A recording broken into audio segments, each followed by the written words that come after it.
Welcome to Leora. My name is Maddy, and I'd like to start by acknowledging the traditional custodians of the land of which we meet today and paying my respects to their elders past and present. I extend that respect to any Aboriginal and Torres Strait Islander peoples listening in today. So just a bit of a trigger warning today. In this episode, we will be speaking about domestic and family violence. If any of this brings up issues of trauma or unease, please just call 1-800-RESPECT for 24/7 assistance and advice. So 1 in 5 women have experienced sexual violence at the hands of a partner in Australia, but only 1 in 2 women who have experienced this violence have actually sought support. So the numbers are much higher than reported, meaning this is nothing short of a crisis. However, with 1 in 16 men having experienced violence at the hands of a partner, acknowledging that violence is not exclusively perpetrated by men, it is evident that violence is disproportionately gendered in Australia. I'm joined today by experienced Leora Counsellor, Transpersonal Psychotherapist, Quantum Healing Facilitator, and Yoga Practitioner Claudia Bretschneider, who has been working in this space for the past 10 years. Thanks for joining me, Claudia. Thank you for having me. Of course. Can you tell us a little bit about your background and experience in working with domestic violence survivors? Yeah, and you know, my experience in working with victims is that they feel traumatized in various ways. They feel constricted, restricted, controlled, abused, and sometimes they feel suicidal as a result of it, because that's the only way they believe is a way out, because they may not be aware that there are services who can help specifically with these circumstances. And it is a very sensitive topic and has to be handled very sensitively, because sometimes my experience is that women will not reach out because they're afraid to go to the police, and then it would make things worse for them. Yeah. And that's the stopping point. That's when women often, or victims, don't reach out, because they then say, oh, well, it's not so bad, or they then live in denial, and rather, you know, living with the devil they know, than, you know, taking that step into the unknown, which really is an unknown. Yeah. And so that takes a lot of courage and a lot of faith and trust. It's such a multifaceted issue, isn't it? It's so complex for so many different people. Yes, and what I really would like to say, if someone watches this, is that victims often doubt their feelings. And it's the feelings that we need to pay attention to, because they're telling you something. If you feel afraid, or if you feel constantly that you're on edge, and you're worried when, you know, the husband gets home, and you you get into a state of heightened arousal, as in terms of having a lot of anxiety, that listen to this, then that will tell you something is not right.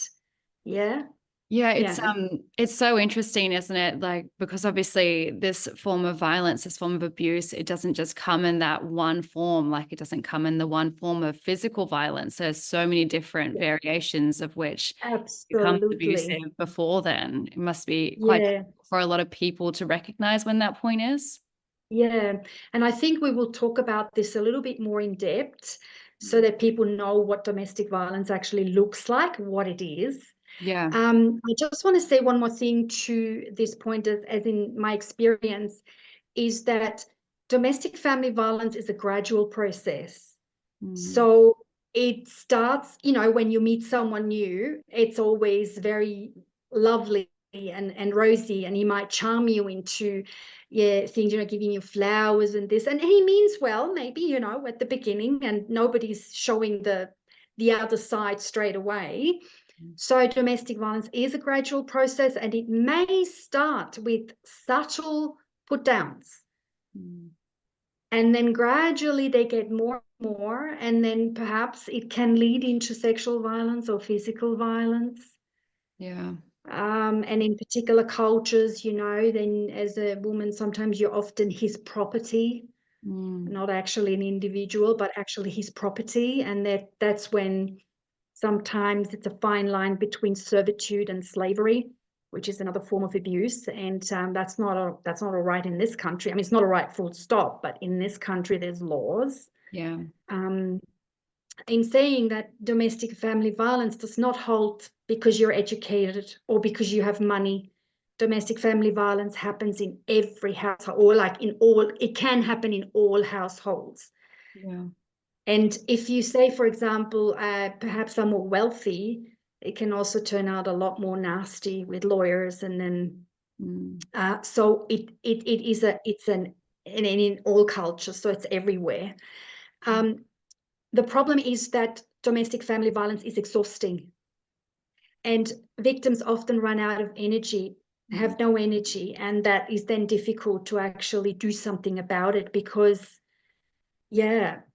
there is a lot of confusion as well of what's happening, and then it's very difficult. So the first step to seek help is the biggest step. That is the crucial thing, or that's crucial. So so that's basically a little bit my experience with working with victims of domestic family violence. Yeah, no, that's incredible. It's really good work. I mean, we touched on some of them, but I would love to just delve a little deeper into some common misconceptions people may have about domestic violence. Obviously, the first being, as you mentioned, it doesn't discriminate. But there any others, particularly that might go cross-culturally in your experience? Yeah, look, a misconception, for example, or a belief about domestic family violence is that, alcohol and drugs make men more violent. Yes, can make it worse, but they don't cause domestic family violence. This is a choice. When you do know that alcohol is not good for you, and you do know that it makes you more aggressive, then the right thing to do is to not do it and really do something about it. But when you do drink and then you just let go and you then become violent, well, that's not good. So, yeah. The other misconception is, or things that I hear saying is like, oh, if it was this bad, she'd leave. Well, this is really not an easy thing, because if financially dependent, you don't just leave, because what are you going to do without money? Or if you have children, the children, they have a home and they have a father. And so you can't just say leaving now and leave everything behind. Or, for example, she's still in love with him. And then when you're still in love with someone, you hope that he will change. You hope that things will better. And the other thing is, if you don't have support, then you can't just sleep. Where will you go? Some women, and we know, they sleep in cars with their children for days sometimes, because they're just maybe not aware that there is actually help available. But also, in saying this, there's a real housing crisis as well. So sometimes women can be given a hotel room for the time being. And there are programs now in place where staying home, leaving violence, where you can stay in your home and you can then have cameras installed that will help you keeping yourself. However, that doesn't necessarily stop him from doing what he wants to do. They're literally there for evidence base. But so with this misconception, I think, it's not that easy. And then the other misconception is that domestic family violence is just physical. And here I would really like to elaborate a little bit more, because the physical violence is one thing and it's bad enough, because as a result of this, women or the victim can be killed. And we know that in Australia, there's reported women, there's one a week. One a week. Yeah, it's fine. It's horrifying. Yeah. So domestic violence is not just physical. So we are looking at living in constant fear. Yeah. Just the fact is that you are constantly living in fear with the partner, with the perpetrator in the house, is abusive. Intimidation in the household, which is aggressive questioning, breaking things, constant calls. standing over you, raising your voice. Then there is sexual abuse that is considered unlawful when she says no. Yeah. When she says no and he continues, and then it becomes a legal matter. Yeah. Yeah. Verbal abuse, Maddy, is actually a thing that we always think is, oh, he's just calling me names. However, my experience is that women who have come out of domestic family violence, maybe 10 years down the line, that tell me, saying, every time I buy myself a new dress and I look in the mirror, I hear his voice saying, you look stupid in this dress, or you're too fat for this, you can't wear that, and who wants you wearing this? Yeah. So those are the words that women often remember, and not the bruise that they gotten 10 years ago, because you forget about the bruise and you forget about the pain that caused you, but it's the words. So words, thoughts are powerful spiritual forces. Yeah. So really, we need to be very careful in the wording, in the way we say things and talk to one another. And that's across the board. That's not even domestic family violence. Yeah. You know, so verbal abuse, really. So if somebody calls you names and thinks that's normal, it is not. And I find that women or the victims often brush that aside, and they just say, oh, well, you know, he doesn't mean it. So imagine that you've been told this every day, that you are worthless. The impact that it has on your self-esteem. And victims have very limited freedom to make decisions in an abusive relationship. They're often, you know, traumatized, and then being regularly told that, you know, you couldn't manage on your own, you need me. So fear is a constant. And that's really going to contribute to them leaving as well, right? If you're constantly being controlled, you're constantly being told that you're not enough, that really leaves you with very little, well, a lot of doubt in your agency to actually leave. Yes, absolutely. Absolutely. And, you know, there is, again, what domestic violence is also is the emotional and the physical, the psychological abuse, which is gaslighting, or the emotional abuse might be that I'm going to kill myself if you leave me, which is a common thing. And so then, you know, you feel guilty, and I don't want you to kill yourself, because, and then they stay. Yeah. Which really, I mean, if you are emotionally manipulated in this way, it's a way for you to stay in a abusive relationship. So when you hear that sentences, I'm going to kill myself, you have to leave. It is not your responsibility. Or you might help him and say, you need help with this. Yeah. These are a lot of very bright red flags that I hope people can really keep a lookout for. Yeah. And, you know, financial abuse as well is, I mean, the abuser takes control of your finances, or not allowing you to work, which is in a lot of subcontinent, like Indian subcontinents, is happening as well, that, you know, women are not meant to work, and you're not allowed to work. And, or if they work, then they might have to hand over the salary to him or the abuser. And abusers often control every aspect of a victim's life, and, you know, making it impossible to have a job or financial independence. And, you know, by controlling access to money, women are left unable to support themselves or their children.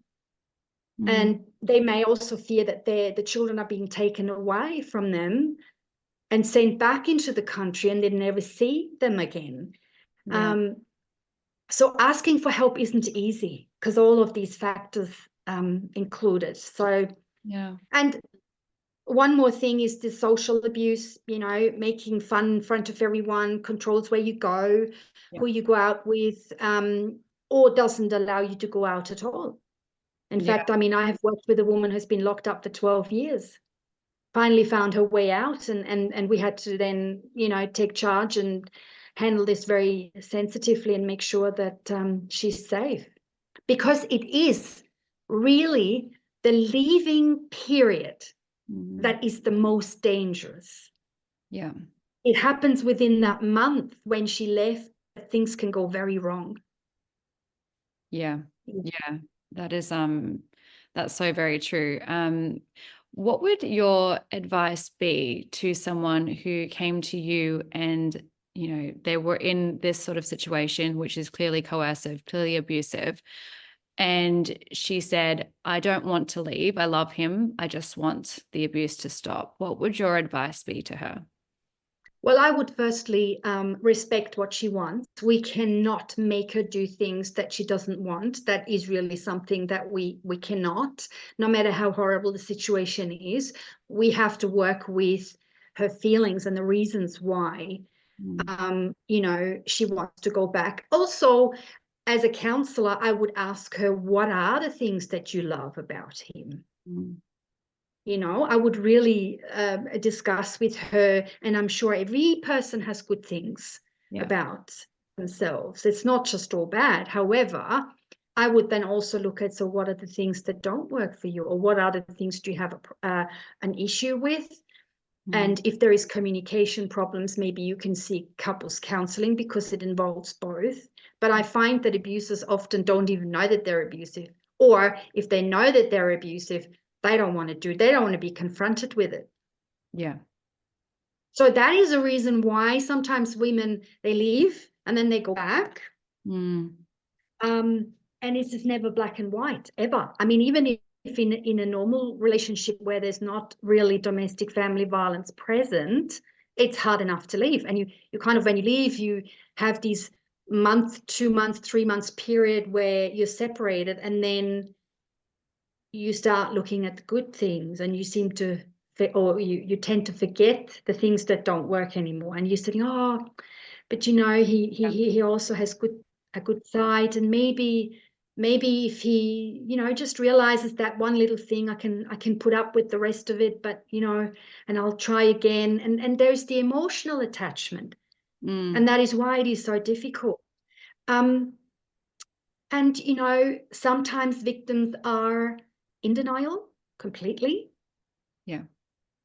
I think we've all the denial, experienced things like that in relationships, haven't we? I think a lot of this will resonate with all of our audience, really. That attachment, really, as you go absolutely. along.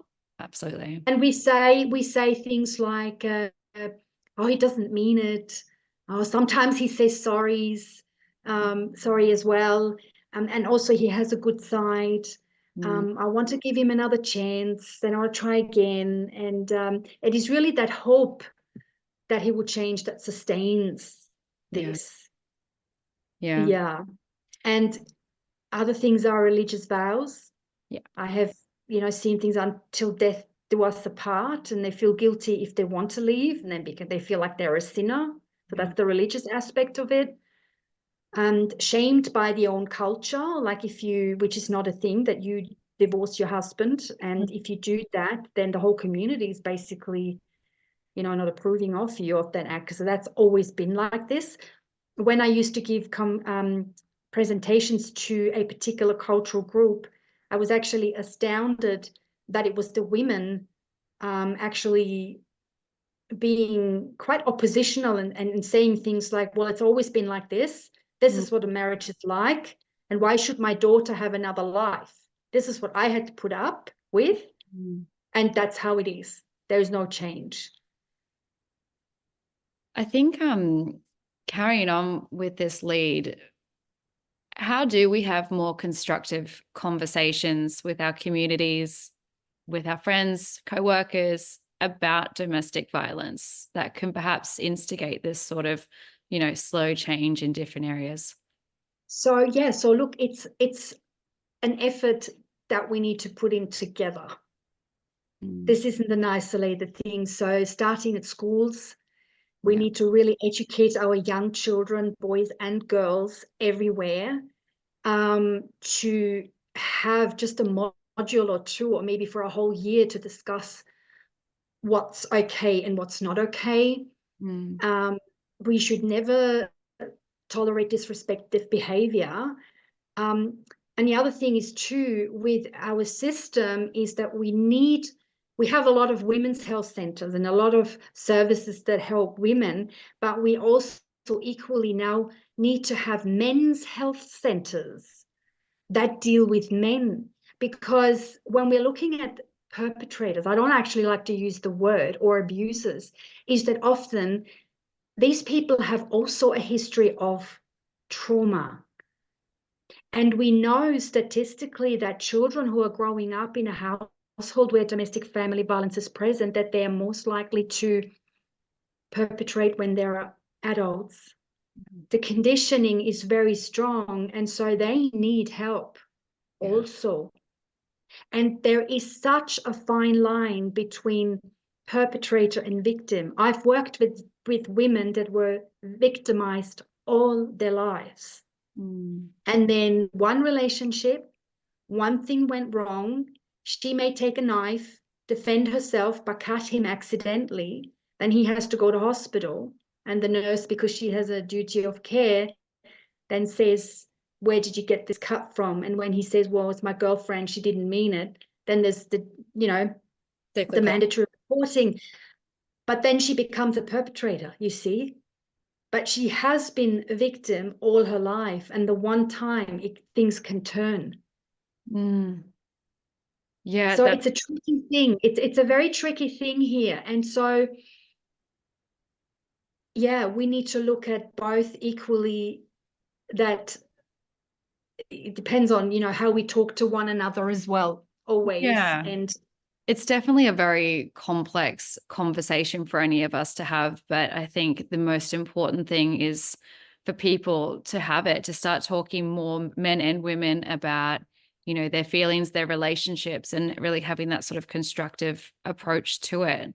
I guess, what would you suggest to people who believe that there could be an abusive relationship in their midst? So perhaps a friend or a coworker, on either side of it, perhaps, but they can see that there's something that might not be quite right with that relationship. How might they approach that person? And that could be that either that abuser or the victim.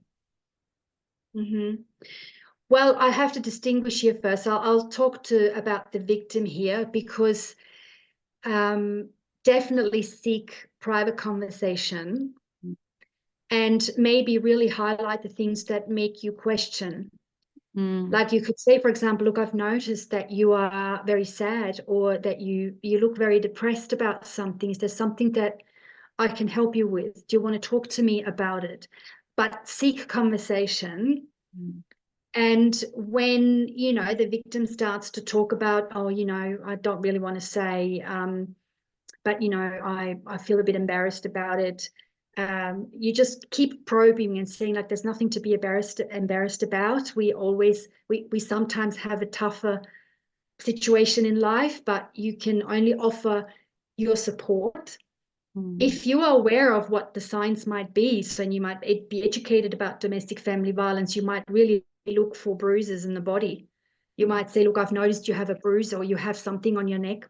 Can you tell me what happened here? Or if she has bloodshot eyes, you ask, how come you got your eyes? She might have marking on her neck, which indicates that she might have been choked by her partner. I find that victims often are embarrassed to talk about it, and they don't necessarily volunteer these informations easily. So in that sense, you just might tell the person that you suspect going through something, saying, look, this is my number. Please do call me. I can support you. You can come to my place if you need to. Or if you don't feel comfortable having this person at your place, you can say, look, these are services. 1-800 RESPECT, Lifeline. You can also call the police. Now, I'd like to say, when you call the police, it is not the constable that is at the reception. They're just taking in whatever is happening. But if you do want to talk to the police, talk to the domestic violence liaison officer. So when you ring the police, you ask for these. The domestic violence liaison officer, because they deal particularly with domestic family violence, and they know the sensitivity of it. Yeah. So that's basically the thing you can do if you suspect someone to go through something. Now, in terms of the abuser or the perpetrator, that's a tricky one. Because they might get extremely defensive straight away. And so the thing with those people is that you need to have a rapport with them first. You need to have a relationship with them that you can actually pull them over and saying, hey, do you know the way you're treating your partner is actually, disrespectful. Do you know that that's not okay? You can try, but that needs to probably perhaps come from someone that you have a rapport with. Or the other way is authority. So that's a little bit more tricky, only because they might not even think that they're abusive, or if they do know they're abusive, they're not going to just say like, oh yeah, I know what I'm doing wrong, and I'm not stopping. Abusers don't stop. The thing about perpetrators, and really I'm talking about a true perpetrator that is intentional, they admit to say that they're looking for women who wear their heart on their sleeves and are giving and are kind and are nurturing, and they know exactly what to say to put her onto a pedestal, and they know what to say. They treat her like a princess until they realize, yeah, I've got her now. And that's when the abuse starts, because they know they have groomed them so much into it that they will not leave. And they will say the right things, like, you're the only one that understands me. There's no one else in the world that understands me. And don't ever leave me. And I love you so much. And I can't live without you. So that is a warning sign, actually. It's a huge warning sign. Yeah, because what happens if you do want to go out socializing with someone else? They might not like that, or they constantly monitor your phone. Who did you call? So well, I mean, just to reiterate for any users listening, if any of this does sound familiar to you, please just call that 1-800-RESPECT number, and just know that you're not alone. There are services here that you can speak to. You can get in touch with counsellors just like Claudia as well to discuss your situation in more depth. So I'm going to have to wrap us up, but I would like to finish with just asking you if there's anything else that you'd just like to share with our audience or the broader public about domestic and family violence that you just really want to highlight.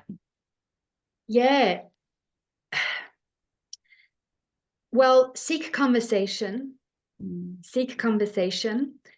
There are services available that support you all the way through. We understand the sensitivity of it.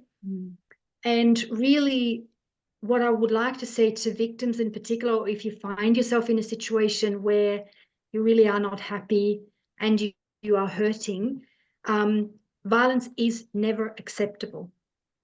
Never. Violence in this country is a crime. And you are not to blame for the abuse. You are not to blame for the abuse.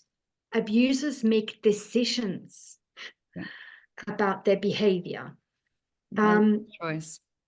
And so domestic family violence has a damaging effect on yourself as well as on the children, extended families, and community. So seek help, because you will be helped. You will be helped. Staying in a relationship that is extremely abusive is actually enabling the abuser to continue, so you also contribute to this. So you must really think about what's good for you, and you deserve to be happy. You deserve a good life. You deserve to be treated with respect, and you deserve to be loved unconditionally. I have to say this word, unconditionally, so you don't are coerced into something that you don't want. And speak with an experienced counsellor, because they're not just counselling, but they know the case, to manage the case, and they have the resources to deal with other people that can help you with housing, with money, with free counselling services up to 22 sessions. that are paid for, and seek help via phone, like Lifeline or 1-800 Respect or the police, and just try to be kind to people regardless. Yeah. Because I think we can all do it with kindness, because you never know what people are going through. Yeah, that's a really powerful message. I love that. Thank you so much for joining me, Claudia. This has been so impactful and really insightful. So we really appreciate you, and thank you so much. Thank you for having me, and I'm hoping that things can, move on from here for a lot of women or victims.